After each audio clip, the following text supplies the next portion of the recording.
আর এবার আমাদের মানে বাঙালিদের সব থেকে কাছের বিষয়, খাদ্য রসিক বাঙালি, তাহলে মাছ। মাছে ভাতে বাঙালি কথাতেই বলে, কিন্তু এরা জুজু তৈরি করে দেওয়া হয়েছিল। কি জুজু? বিজেপি এলে মাছ বিক্রি বন্ধ হয়ে যাবে। কিন্তু আজ তো রবিবার, বিভিন্ন বাজার আমরা ঘুরেছি, সেখানে দেখা যাচ্ছে বল তবিয়তে মাছ কেনা বেচা হচ্ছে।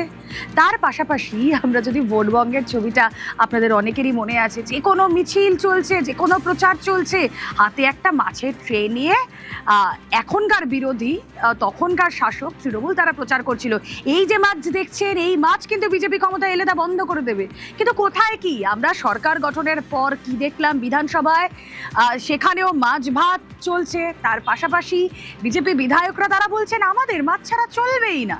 সুতরাং মাছ বন্ধের যেই জুজু একটা তৈরি করা হয়েছিল তা কার্যত ভোতা হয়ে গিয়েছে।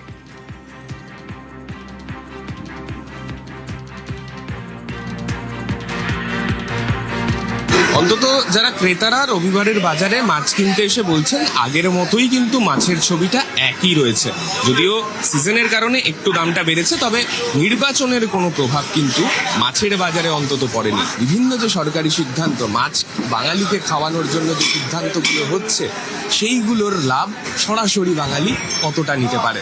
ক্যামেরায় গোপাল ওঝার সঙ্গে সান্নিক ঘোষ, নিউজ 18 বাংলা, কলকাতা।